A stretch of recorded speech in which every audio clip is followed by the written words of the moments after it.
ناظرین کرام السلام علیکم ورحمۃ اللہ وبرکاتہ. تہذیب ٹی وی پر آپ سبھی کا استقبال ہے. میں آپ کا میزبان عارف حسن اور آپ دیکھ رہے ہیں راز زندگی ڈاکٹر شگفتہ یاسمین کے ساتھ. ڈاکٹر صاحبہ پروگرام میں آپ کا بہت بہت خیر مقدم. شکریہ. السلام علیکم ورحمۃ اللہ وبرکاتہ. وعلیکم السلام ورحمۃ اللہ وبرکاتہ. ناظرین آپ کو یاد ہوگا کہ گزشتہ ملاقات میں ہم نے بات کی تھی، جو ہمارا موضوع تھا کہ میں ہونا، لیکن وہ مکمل نہ ہو سکا تھا اس وقت. تو آج اس کو مکمل کرنے کی کوشش کرتے ہیں اور چلتے ہیں ڈاکٹر صاحبہ کے پاس. جی ڈاکٹر صاحبہ، میں ہونا بہت سارے کچھ پہلو اس کے رہ گئے تھے. اسی کے اندر سے سب سے پہلے جس طرح سے ہم بات کریں گے کہ موجودہ دور کے اندر ہمارے ساتھ جب پریشانی آتی تو ہمارا یہ ہوتا ہے کہ ہم چاہتے ہیں، ہمارے پاس بہت ساری کالس بھی آتی ہیں کہ مفتی صاحب یہ بتا دیجیے اس کا کیا حال ہے. اس کا ان برکات ہوتی ہیں ان کے اندر، لیکن ہمارا کیا ہوتا ہے، ہم نے وہ پڑھا اور فوراً ہماری پریشانی دور ہو جائے. یہ ہمارے تو اس طرح سے جیسے پہلے پریشانیاں دور لیکن وہ آزمائے گئے. آپ نے گزشتہ ایپیسوڈ میں بھی اس کی بات کی تھی. لیکن ان سب چیزوں کو تو ہم چاہتے نہیں، لیکن ہم کہا کہ اللہ تعالیٰ سے ہم نے کچھ کہا فوراً ہمارے سامنے حاضر ہو جائے. جس طرح دعا مانگنے کی کچھ آداب ہیں، جی اسی طرح محبت کے بھی تو کچھ قرینے ہیں کہ ہم جس سے مانگ رہے ہیں اس سے محبت کی کسوٹی پر ہم کتنے کھرے اتر رہے ہیں. جی اس میزان پر ہماری محبت یا اللہ کے لیے ہماری عبادت، ہماری بندگی، ہمارا تن من لٹا دینے کا جذبہ ہے ہمارے اندر، یا صرف ہم زبانی دعوے کر رہے ہیں. ہمارا آج یہ حال ہے کہ فلاں پریشانی میں مبتلا ہیں، دعا بتا دیجئے، کوئی وظیفہ بتا دیجئے. دعا کی برکت یا اس کی تاثیر سے کوئی انکار نہیں ہے، بلکہ دعا مخ العبادہ، صحیح بات ہے، عبادت کا مغز ہے دعا. جی اور اللہ کو یہی عمل تو محبوب ہے. ادعونی استجب لکم، کہ مجھ سے مانگو، دعا کرو، میں سنتا ہوں تمہاری پکار کو. اور اللہ کو یہی عمل تو سب سے زیادہ پسند ہے کہ بندہ اس سے مانگے. جب بندہ اپنے جسم کا سب سے مقدس ترین عضو یعنی اپنی پیشانی اللہ کے حضور خاک پر رکھتا ہے، زمین پر جھکاتا ہے، تو پھر اللہ تعالیٰ بھی تو یہ سوچتا ہے کہ اس نے کامل عبودیت کا اظہار کیا ہے، سراپا تسلیم و رضا بنا ہوا ہے، تو پھر کیسے نہیں وہ اس پکار کو سنتا ہے. لیکن اس کے کچھ تقاضے ہیں. رسول پاک صلی اللہ علیہ وسلم نے فرمایا کہ ایک شخص آتا ہے اور وہ اس کا لباس بھی میلا کچالا، گرد و غبار میں اٹا ہوا ہے، بال پراگندہ ہیں. اب مسافر کی دعا تو قبول ہوتی ہے، لیکن یہ کیسا مسافر ہے جو پکار رہا ہے اللہ کو لیکن اس کی دعا قبول نہیں ہوتی؟ تو اس کا کھانا حرام، اس کا پینا حرام، اس کا لباس حرام کا، فَأَنَّا يُسْتَجَابَ لَهُ، تو اس کی فریاد، اس کی پکار کیسے قبول ہوگی؟ آج ہم نے کیا یہ تمام تقاضے پورے کیے ہیں؟ نہیں. ایک چھوٹا سا قصہ سن لیجئے کہ ایک شخص تھے، صبح جاتے ہیں کچھ محنت مزدوری کرنے کے لیے، تو ان کی اہلیہ ان کو دروازے تک چھوڑنے جاتی ہیں اور کہتی ہیں کہ ان کو اللہ کا نام لے کر کے ان کو رخصت کرتی ہیں، مسکراتے ہوئے دعائیہ کلمات کہہ کر. شام ڈھلے جب واپس آتے ہیں تو بیوی چہرے سے اندازہ لگا لیتی ہیں کہ ایسا لگتا ہے کہ کچھ مزدوری نہیں ملی. تو دونوں ایک دن سے فاقے سے انہوں نے وہ سارا دن گزارا تھا. تو اہلیہ بھی اس زمانے کی جو بیویاں یا خواتین ہوتی تھیں وہ بڑی پاک باز ہوتی تھیں. وہ کہتی تھیں کہ ہم بھوکے رہ سکتے ہیں لیکن خدا را ہمیں جہنم کا ایندھن نہ بنانا. تو انہوں نے کہا کیا ہوا کہ اگر ہم فاقے سے ہیں اور ہمیں کل پھر جو ہے وہ انتظار کل کا کرنا پڑے گا، پانی پی کر ہم سو جاتے ہیں. جس اللہ نے ہمیں اتنے دنوں تک اچھا کھانا کھلایا، پانی پلایا، ایک دن ہم برداشت کر لیتے ہیں کٹھنائی یا مشکل، کیا پریشانی ہے؟ صابر و شاکر بیوی کی بات سن کر شوہر کا چہرہ جو ہے وہ خوشی سے روشن ہو جاتا ہے اور دونوں پانی پی کر سو جاتے ہیں. اگلے دن وہ پھر جاتی ہیں شوہر کو اللہ کے حوالے کر کے خدا حافظ کہہ کر رخصت کرتی ہیں. شوہر جاتے ہیں اور دوسرے شام ڈھلی جب واپس آتے ہیں پھر ہاتھ خالی. بیوی پھر مسکرا کر خیر مقدم کرتی ہیں اور پھر کہتی ہیں کہ کیا ہوا اگر ہم ایک دن اور بھوکے پیاسے رہ جاتے ہیں، ایک اور دن فاقے سے گزر جاتا ہے. یہ رات بھی تو انہوں نے پانی پی کر گزاری. تیسرے دن جب جاتی ہیں شوہر کو رخصت کرنے کے لیے تو شوہر بھی جو ہے وہ بیوی کا چہرہ دیکھتے ہیں کہ اب پشمردہ سا ہو گیا ہے، کملا گیا ہے. تو ان کی آنکھوں میں آنسو آ جاتے ہیں. جاتے ہیں، بیوی رخصت کرتی ہیں، تھوڑی دیر بعد کہتی ہیں، بلاتی ہیں شوہر کو کہ دیکھو ایسا نہ ہو کہ حرام لقمے کی طرف تمہارا ہاتھ بڑھ جائے. مجھے پتہ ہے کہ تمہیں مجھ سے بہت محبت ہے اور تم میری خاطر کچھ بھی کر سکتے ہو، مجھے تکلیف میں نہیں دیکھ سکتے، لیکن خدا را حرام کا لقمہ نہ لانا. ہمیں بھوک اور پیاس برداشت ہے لیکن جہنم کی آگ برداشت نہیں ہے. تو آج ہم میں سے کتنے ہیں جو اللہ کی محبت میں حرام سے بچتے ہیں، چاہے وہ حرام رزق ہو، چاہے وہ کوئی بھی حرام کاری ہو یا کوئی بھی غلط سورس آف انکم ہو، تو ہم کیسے کہہ سکتے ہیں کہ پھر اللہ کی مدد آئے گی؟ اللہ کی مدد تو تب آئے گی جب پکارنے والے رسول پاک صلی اللہ علیہ وسلم جیسے لوگ ہوں، جب پکارنے والے حضرت بلال جیسے لوگ ہوں، اللہ کی محبت میں تن من دھن قربان کرنے والے لوگ ہوں۔ ایک واقعہ ہے، رسول پاک صلی اللہ علیہ وسلم کی مثال کیا دیں ہم؟ رسول پاک صلی اللہ علیہ وسلم نے تو آپ کو یاد ہوگا غزوہ بدر میں جی 313 صحابہ ہیں اور 1000 کا لشکر ہے، ان کے پاس تو سامان حرب و ضرب بھی نہیں ہے، 2 تلواریں ہیں، 8 اونٹ ہیں، کچھ لاٹھی ڈنڈے ہیں، اور باقی بالکل بے سر و سامان، خالی ہاتھ ہیں، 1000 سے لوہا لینے جا رہے ہیں۔ اور رسول پاک صلی اللہ علیہ وسلم کے لیے جو ایک چھپر سا بنا دیا گیا تھا، اس میں آپ رو رہے ہیں اور روتے چلے جا رہے ہیں، یہاں تک کہ آپ یہ فرماتے ہیں کہ اے اللہ ان کی مدد کرنا، اگر یہ مٹھی بھر صحابہ تیرے مٹھی بھر جان لیوا ختم ہو گئے تو پھر قیامت تک تجھے پکارنے والا کوئی نہیں رہے گا۔ حضرت ابوبکر دلاسا دیتے ہیں، اور پھر تاریخ کی آنکھوں نے، اس ارض و سما نے وہ منظر دیکھا کہ اللہ تعالیٰ نے قرآن پاک میں کہا ہے، کہیں 500 ہے اور کہیں 500,000 من الملائکۃ مسومین، کہ 5000 آسمان سے اللہ تعالیٰ نے فرشتے اتارے۔ صحابہ کہتے ہیں کہ لوگ ہمارے حمایتی ہیں جو لڑ رہے ہیں، اور ہم یہ نہیں جانتے کہ یہ کون ہے۔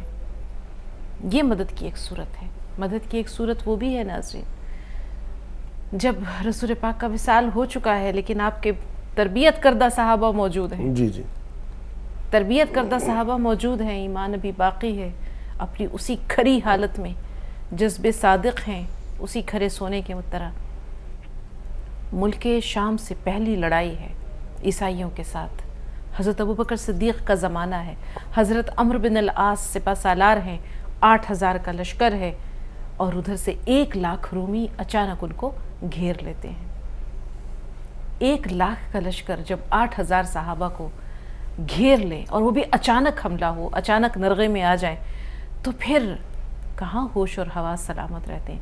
اہل عرب کی حالت یہ تھی کہ بہت بہادر تھے، ایک سپاہی 1,00,000 پر بھاری تھا، لیکن اچانک گھیرے میں آ جائے تو پھر وہ بات نہیں رہتی، اچانک انسان کے ہوش حواس سلامت نہیں رہتے۔ اہل عرب کی تو جوان مردی کا یہ عالم تھا کہ وہ میدان جنگ میں اشعار پڑھتے تھے، جی جی اشعار پڑھتے تھے، اپنے قوم، اپنے ملک، اپنے خاندان کے فخر اور مباحات میں اشعار پڑھا کرتے تھے۔ لیکن یہاں وہ شعر پڑھنا بھول گئے، اور سب کے سب جب گھیرے میں آ گئے تو انہوں نے سب کی زبان پر ایک ہی کلمہ تھا، ایک ہی فریاد تھی، ایک ہی دعا تھی۔ وہ سب نے آسمان کو دیکھا اور اللہ کو یوں پکارا، حوالہ بھی کس کا دیا؟ یا رب محمد انصر امت محمد، کہ اے محمد کے رب، محمد کی امت کی مدد کر، اے محمد کے رب انصر امت محمد، کہ محمد کی امت کی مدد کر۔ اور حضرت عبداللہ بن عمر رضی اللہ تعالیٰ عنہ فرماتے ہیں کہ انہوں نے دیکھا کہ آسمان جو ہے وہ پھٹ گیا، اس میں شگاف ہوا، اور سفید نقرئی گھوڑے چاندی کے جیسے روشن، ان پہ صافے باندھے ہوئے، امامے باندھے ہوئے گھڑ سوار اتر رہے ہیں۔ اور اس کے بعد انہوں نے دیکھا کچھ دیر میں وہ 1,00,000 کا لشکر سرپٹ بھاگ رہا ہے پسپا ہو کر۔ اور اہل عرب کی یہ عادت تھی، صحابہ کا یہ حال تھا کہ جب مخالف لوگ پسپا ہو کر بھاگتے تھے تو ان کو اور دوڑاتے تھے، ان کا پیچھا کرتے تھے، ان کا سامان مال غنیمت جو ہے وہ چھینتے تھے ان سے۔ لیکن یہاں حضرت عمرو بن العاص نے کہا تھا کہ خبردار، کوئی دشمنوں کا پیچھا نہیں کرے گا، کیونکہ خوف اور ہراس کا یہ عالم تھا۔ تو پکارنے کا جب یہ عالم تھا تو پھر اللہ کی مدد بھی آتی تھی۔ لیکن سب سے بڑی بات یہی ہے کہ اب پکار میں وہ شدت نہیں ہے، ایمان میں وہ حرارت نہیں ہے، جذبوں میں وہ حدت نہیں ہے۔ اب بجھی عشق کی آگ اندھیر ہے، بجھی عشق کی آگ اندھیر ہے، مسلمان نہیں راکھ کا ڈھیر ہے۔ سب کی بات نہیں کرتے، بیشتر کا یہی حال ہے۔ صحیح بات ہے، موجودہ دور کے اندر ہر چوتھا آدمی مسلمان ہے، لیکن کوئی قدر و قیمت اس کی نہیں ہے یہاں پر، اتنی بڑی تعداد ہونے کے باوجود بھی۔ کون پوچھتا ہمیں، نہ ہماری 3 میں نہ 13 میں کہیں گنتی نہیں ہوتی۔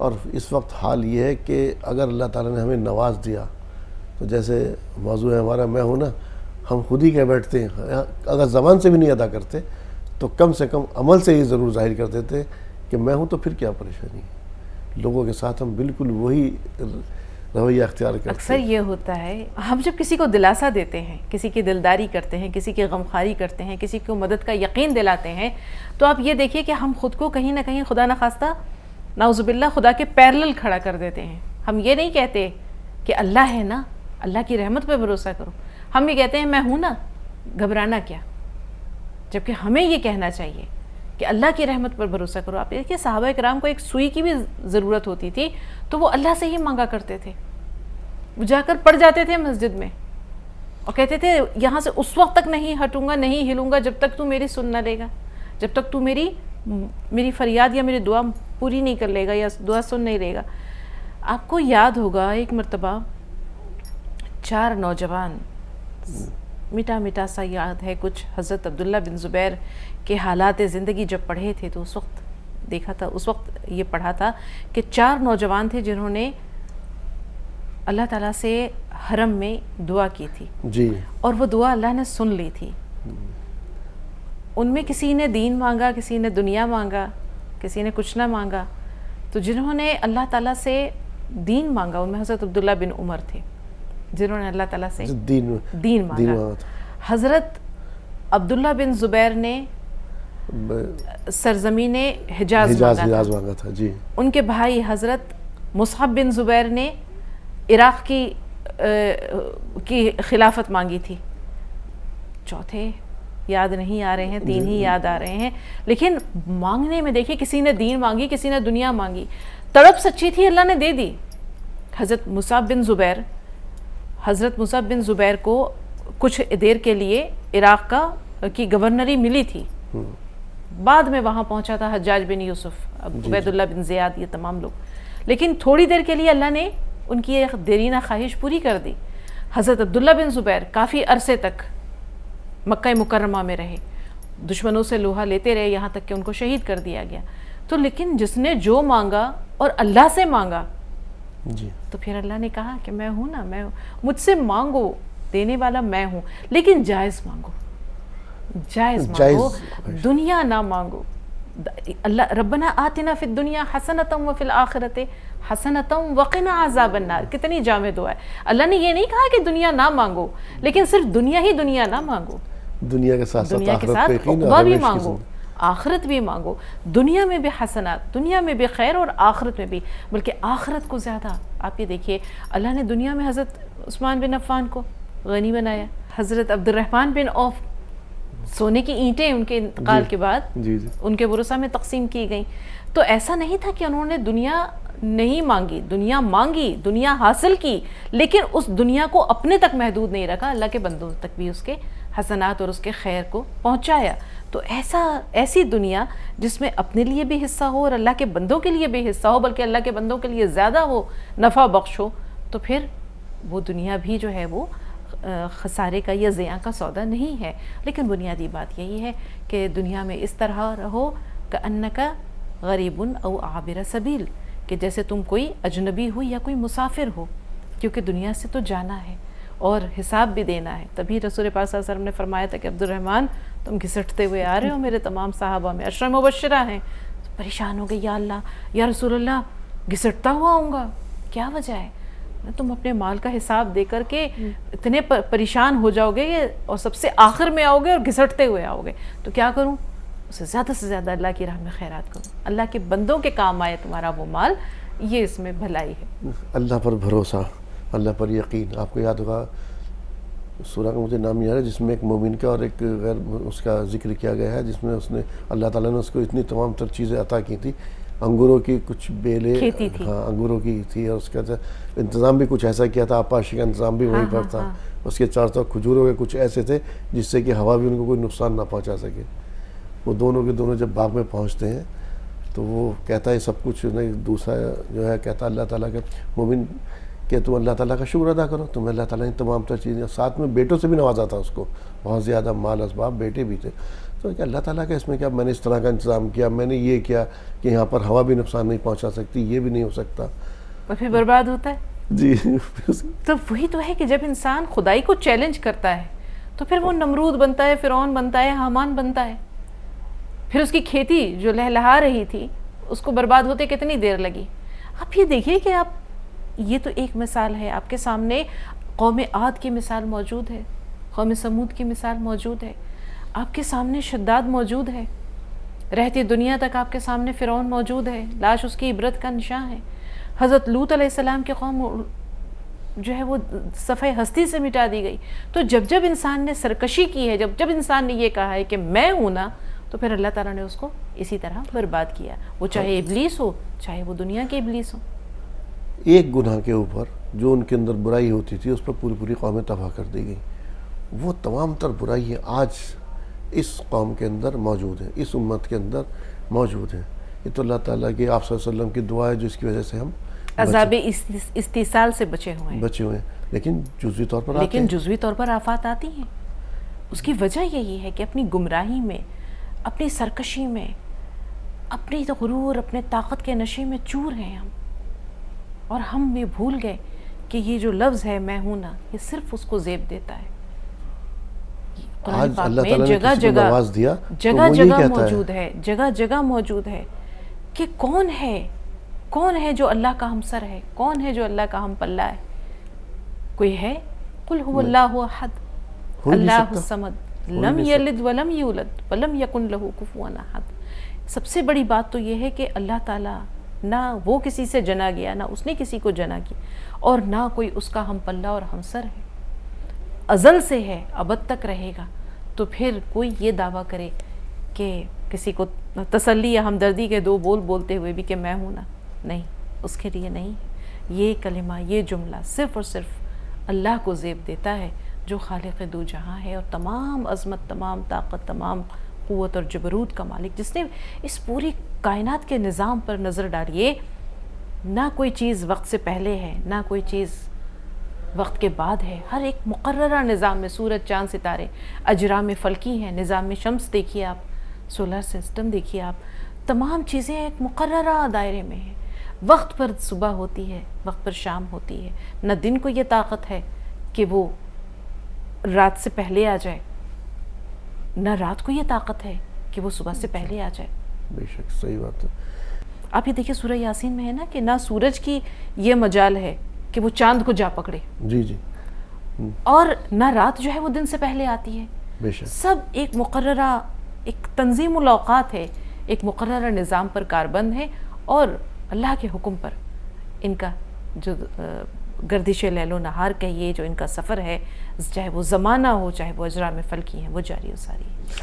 اچھا، موجود دور میں ہم دیکھ رہے ہیں ہم نے شیطانہ کام بہت آسان کر دیا. شیطان کو زیادہ محنت کرنی نہیں پڑتی ہمارے بہکانے کے لیے تمام سب چیزیں. اور ویسے بھی اس نے کہا تھا دنیا کو بہت خوبصورت بنا کر کے پیش کروں گا.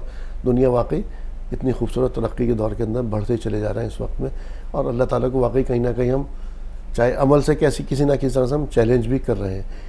لیکن اس کے بعد بھی اللہ تعالیٰ کی ذات پہ تو کوئی حرف نہیں آتا یقینی طور پر. لیکن اگر میں لوٹنا چاہوں، پھر مجھے اس بات کا خیال آ جائے، تو وہ لوٹنے کا راستہ پہلے تو ہم ابلیس کی بات کر لیں. آپ نے کہا ہم نے شیطان کا کام بہت آسان کر دیا. واقعی بہت آسان کر دیا. یہ جو جدید سائنس اور ٹیکنالوجی ہے، اس نے جہاں انسان کی زندگی کو آسان کیا ہے، وہیں اس نے شیطان کے ہاتھ بڑے مضبوط کر دیے ہیں. اور شیطان کو بڑی خوشی ہوتی ہے. آج کل جو ہے وہ بہت زیادہ فراغت کی زندگی گزار رہے ہیں. جب سے موبائل فون اور یہ اینڈرائڈ والے فون آ گئے ہیں اور یہ طرح طرح کے سوشل میڈیا پر تفریح آپ کے ہاتھوں میں آ گئی ہے، شیطان چھٹی لے کے چلا گیا، لمبی چھٹی، وہ بھی ویکیشن منا رہا ہے. اس نے کہا کہ وہ چیلے موجود ہے، پھر مجھے محنت کرنے کی ضرورت کیا ہے. آپ کو پتہ ہے یہ شیطان سر پیٹتا ہے. بہت سے مواقع پر یہ جو ہے سینہ کوبی کرتا ہے. ایک شخص کی نماز قضا ہو گئی، دیندار تھا، اللہ کا عبادت گزار بندہ تھا، پھوٹ پھوٹ کر رویا، زار و قطار رویا. اللہ کو اس کی اس گریہ وزاری پر بہت پیار آیا. اللہ کی رحمت جوش میں آئی، 70 نمازوں کا ثواب دے دیا. ٹھیک، اب شیطان نے سوچا کہ اب یہ سویا رہے گا. اگلے دن اس کو خود ہی جگا دیا کہ یہ ایک دن سویا رہا اور اس کی نماز قضا ہو گئی تو اس کو 70 نمازوں کا ثواب مل گیا. اب اس کو شیطان نے اٹھانا شروع کر دیا. تو شیطان تو یہ ہے کہ وہ تو انسان کی ذرا سی بھی بھلائی برداشت نہیں کر سکتا ہے. وہ لالٹین لے کر پہنچانے والا قصہ آپ کو یاد ہوگا جو مسجد تک پہنچایا. تو اس نے یہی پوچھا تھا نا کہ کون ہو بھائی؟ اس نے کہا تھا ابلیس. بھائی تم مجھے مسجد تک پہنچا کے گئے. تو ابلیس نے یہی کہا تھا نا جب تم پہلی بار گرے اللہ تعالیٰ نے تمہیں جو ہے وہ تمہارے درجات بلند کیے, تمہیں اجر ملا. تم پھر گھر گئے, کپڑے تبدیل کیے, پھر کیچڑ میں گرے, پھر اللہ نے تمہیں ثواب دیا. تو میں نے سوچا کہ تم اسی طرح گرتے رہو گے, اللہ تعالیٰ تمہیں نمازوں کا ثواب دے گا. میں لالٹین لے کے کھڑا ہوں, چلو تمہیں نماز پڑھواؤں, ایک ہی تم نماز کا ثواب ملے گا. یہ جو اتنی ساری مل رہے ہیں تمہیں فری میں, وہ مجھے گوارا نہیں ہے. تو شیطان کا حال یہ ہے. ہم شیطان کے چیلے بن گئے ہیں تو شیطان کا کام آسان ہو گیا. لیکن اللہ تعالیٰ نے لوح محفوظ پہ لکھا ہوا ہے کہ میری رحمت میرے غضب پر حاوی ہے. میری رحمت میرے غضب پر حاوی ہے. جب بندہ سچے دل سے توبہ کرتا ہے تو پھر بنی اسرائیل کے اس شخص کا واقعہ آپ کو یاد ہے جب ایک بہت گناہگار انسان تھا, بہت گناہگار انسان تھا, اور اس کے گناہوں کی وجہ سے کچھ میٹھا میٹھا سا یہ واقعہ یاد ہے, اگر غلطی ہو جائے تو معاف کریں ناظرین. اس کے گناہوں کی وجہ سے لوگوں نے اسے اپنے بستی سے باہر نکال دیا تھا, بستی سے اسے باہر نکال دیا.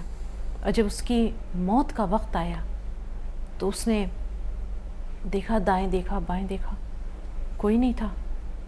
جب اس نے دیکھا کہ اس قسمہ پرسی سے اسے موت آ رہی ہے, اسے اپنے گناہ یاد آئے, اس پتھر پہ اس نے سر رکھا ہوا تھا, روتے روتے اس کا سر ڈھلک گیا. اس نے آسمان کی طرف دیکھا اور کہا یا اللہ ساری زندگی میں نے گناہوں میں گزار دی, اور آج میں ایسی بے کسی اور بے بسی کی موت مر رہا ہوں کہ میری تجہیز و تکفین کے لیے بھی کوئی نہیں ہے, میری لاش کو تو درندے کھا جائیں گے. یہ کہہ کر اس نے توبہ کی, مر گیا. ادھر حضرت موسیٰ علیہ السلام کو حکم ہوا کہ جاؤ فلاں شخص, میرا فلاں بندہ بے گور و کفن پڑا ہوا ہے, اس کی تجہیز و تکفین کا انتظام کرو. حضرت موسیٰ علیہ السلام پہنچے اپنی قوم کے ساتھ. لوگوں نے دیکھا ارے یہ تو فلاں گناہگار ہے, اول درجے کا شرابی, اول درجے کا بدکار گناہگار, تو اس کی نماز جنازہ پڑھیں گے آپ؟ تو اللہ تعالیٰ نے حضرت موسیٰ علیہ السلام کو کہا کہ مرنے سے پہلے اس نے میری رحمت کو پکارا تھا, مجھے آواز دی تھی, اور جب اس نے مجھے پکارا اور مجھے اپنا دوست, اپنا مددگار سمجھا, تو پھر میں آج اپنے اس بندے کو بے گور و کفن, بے یار و مددگار کیسے چھوڑ سکتا ہوں. اور پھر حضرت موسیٰ علیہ السلام نے اس کی نماز جنازہ ادا کی, اس کی تجہیز و تکفین کی. تو بنیادی چیز یہی ہے, جسے کہتے ہیں قرآن پاک میں اللہ تعالیٰ نے فرمایا ہے نا فَفِرُّوا إِلَى اللَّهِ, بس لوٹ جاؤ اللہ کی طرف.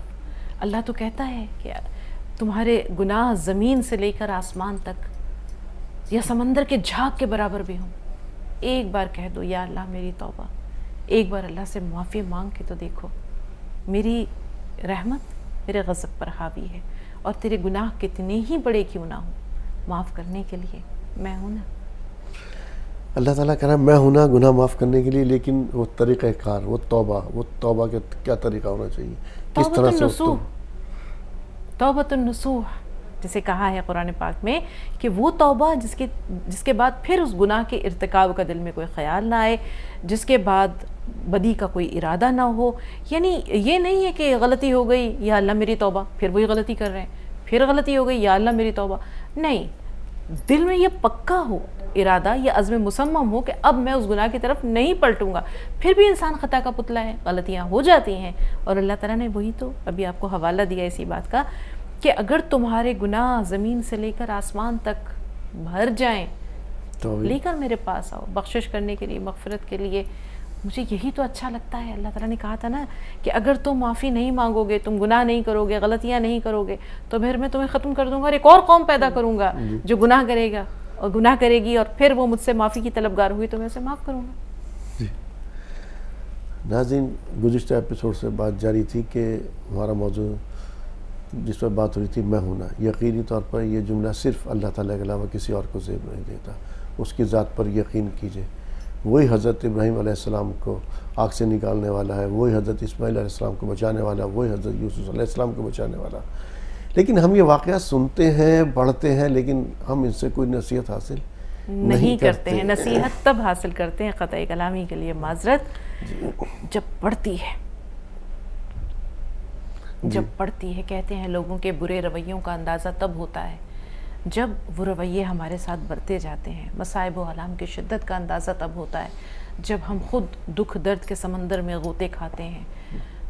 تکالیف کا اندازہ تب ہوتا ہے جب مصیبتوں کی، پریشانیوں کی آندھی پے در پے ہم پر پڑتی ہے، ہم پر برستی ہے، ہمارے ساتھ ہمیں ہلا کر رکھ دیتی ہے.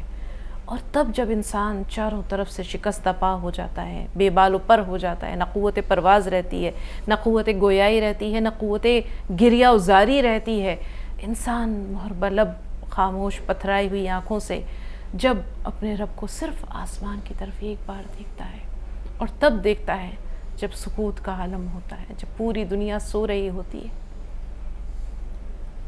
جس وقت کائنات بولتی ہے انسان خاموش ہوتا ہے. کائنات کا ذرہ ذرہ کچھ نہ کچھ اپنے اپنے طریقے سے اللہ کی حمد و ثنا بیان کر رہا ہوتا ہے.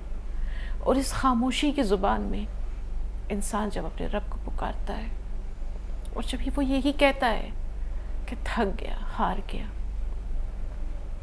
اب کچھ نہیں ہے میرے ہاتھوں میں، اب کوئی صورت نہیں ہے، نہ کوئی مولا ہے، نہ کوئی مددگار ہے سوائے تیرے میرے رب.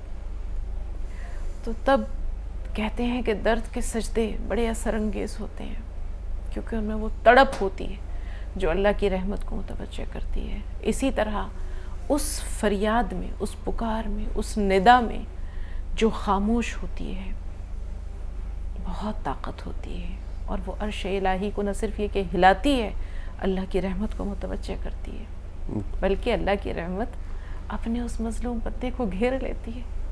کہتی ہے کیوں رو رہا ہے، کیوں پریشان ہے، بھول گیا میں ہوں نا، میں ہوں نا. بہت شکریہ ڈاکٹر صاحبہ پروگرام میں شمولیت کے لیے آپ کا. آپ کا بھی شکریہ. تو ناظرین، راز زندگی میں آج اتنا ہی. اسی کے ساتھ اپنے میزبان کو دیجیے اجازت. السلام علیکم ورحمۃ اللہ وبرکاتہ.